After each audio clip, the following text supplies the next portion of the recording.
Tan obligatorio como es la incorporación de los trabajos realizados por los participantes y de su respectiva calificación en el sistema de información, es el control de asistencia de los mismos. Que este control sea efectivo, que quede debidamente registrado en el sistema de información y en el formato físico, son obligaciones que deben ser cuidadosamente cumplidas por el administrador o promotor responsable de la alfabetización. Durante el desarrollo de todas y cada una de las sesiones de capacitación, se debe llevar un control de asistencia que debe ser siempre registrado en dos formatos, uno físico y uno digital. El registro físico debe ser diligenciado en el único formato oficial que la Unión Temporal Merani-BT les hará llegar antes del inicio de la alfabetización. Y el formato digital se refiere al control de asistencia que se debe llenar en el sistema de información en el módulo de capacitaciones.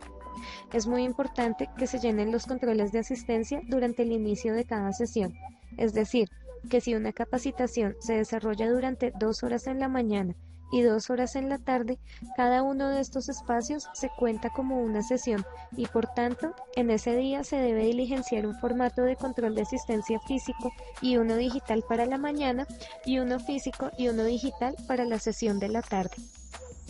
Recuerde asimismo que cada control de asistencia debe tener la fecha en la cual fue diligenciado. En el formato físico oficial de control de asistencia, usted encontrará un espacio para escribir el nombre de la o las personas que no hayan asistido a una determinada sesión. Tenga en cuenta que si esa persona no asistió, no debe aparecer en el control de asistencia del sistema de información tampoco. Los controles de asistencia físicos deben ser entregados al coordinador departamental debidamente relacionados en una carta de entrega, en la que se debe indicar a qué telecentro pertenecen, cuántos controles físicos se entregan y a qué fechas pertenecen. Le recomendamos que disponga de original y copia tanto de la carta como de los formatos de asistencia que entrega, de manera que el coordinador departamental reciba los originales y el telecentro guarde una copia. Como ya se indicó a propósito de otros temas en sesión de trabajo posteriores, usted recibirá las instrucciones para el manejo de control de asistencia incorporado al sistema de información.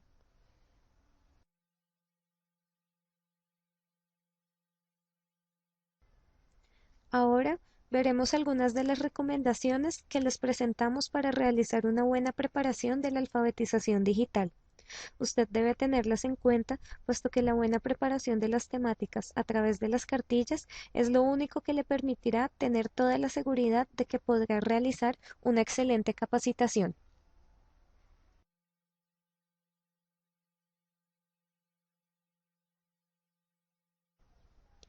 En cuanto a los propósitos de la unidad, antes de llegar al aula de clase, el formador debe asegurarse de que comprende cabalmente los propósitos del curso y los propósitos de la unidad. Identificarlos según su naturaleza, es decir, tener claro cuál o cuáles son de naturaleza afectiva, cuál o cuáles son de naturaleza cognitiva y cuál o cuáles son de naturaleza expresiva y por qué lo son. Tener claras las relaciones que existen entre los diferentes niveles de propósitos, pero particularmente las relaciones entre los propósitos del curso y los de la unidad. Debe tener clara la respuesta a la pregunta: ¿cómo aporta esta unidad al logro de los propósitos del proyecto?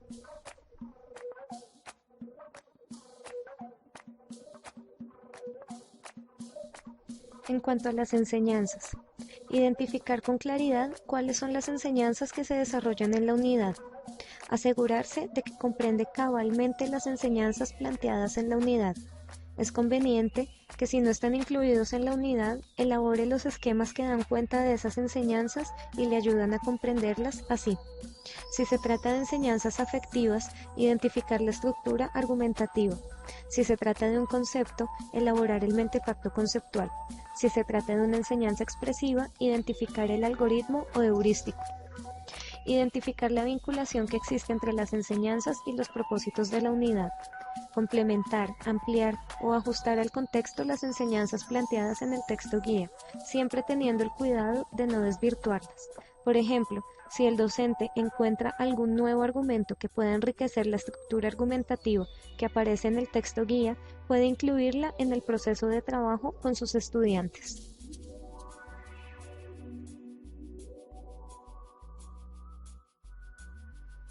En cuanto a la evaluación de la unidad, comprender claramente los requerimientos de la evaluación planteada, así como los criterios de valoración. Verificar si es necesario ajustar al contexto tanto los requerimientos como los criterios de valoración, teniendo presente que estos ajustes son posibles en los aspectos formales, no en los aspectos de contenido. Resolver las evaluaciones, incluyendo particularmente la evaluación expresiva. Ello le dará valiosos elementos para orientar el proceso de enseñanza. Le ayudará a identificar posibles necesidades adicionales de sus estudiantes y, en consecuencia, definir procesos de refuerzo o de enseñanza adicionales a los planteados en el texto guía. Volver a revisar las enseñanzas para verificar que sean suficientes y pertinentes frente a los requerimientos que la evaluación plantea a sus estudiantes en particular.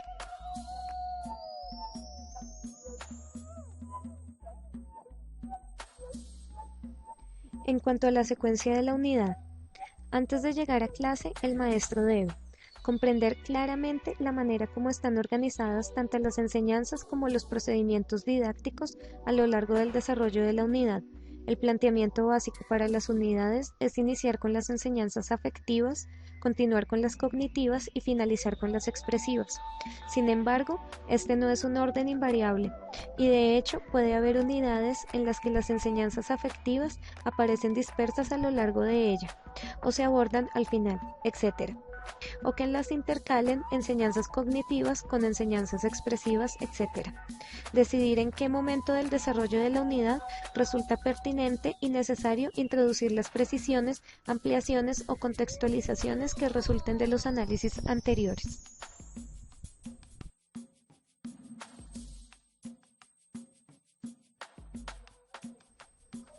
En cuanto a la didáctica de la unidad, antes de llegar a clase, el maestro debe dominar conceptual y operacionalmente la didáctica de las enseñanzas afectivas, la conceptual y la didáctica expresiva. Preparar la modelación implicada en la didáctica expresiva. Resolver los problemas o ejercicios planteados en la unidad para efectos de la fase expresiva de la didáctica conceptual o para el desarrollo de la didáctica expresiva.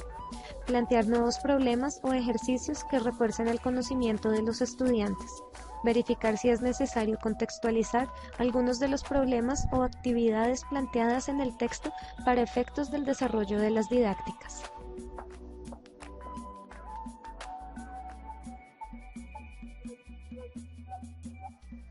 En cuanto a los recursos, antes de llegar a clase, el maestro debe, a partir de su comprensión de los propósitos de la unidad, del aporte de ésta al proyecto, de la evaluación y de la estrategia didáctica, definir los recursos que le permitan enriquecer o profundizar. Estos recursos van desde las preguntas apropiadas hasta lecturas de profundización o de ilustración, pasando por ejercicios, problemas, actividades de investigación, lecturas, películas, indagación de información del entorno, etc. Estas, desde luego, adicionales a aquellas que sean propuestas en el texto guía. No olvidar que la responsabilidad de enseñar es primordialmente suya.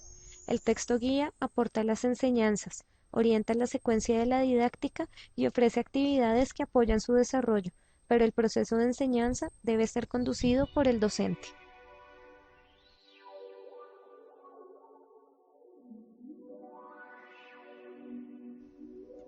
Hasta acá llega este proceso de actualización de la alfabetización digital. Les recordamos que ingresen al foro que se ha habilitado en el sistema de información para que nos hagan llegar sus preguntas respecto de este tema. Esperamos que la presentación no solo haya contribuido a resolver la mayoría de ellas, sino que les haya sido de gran utilidad. Muchos éxitos a todos y todas.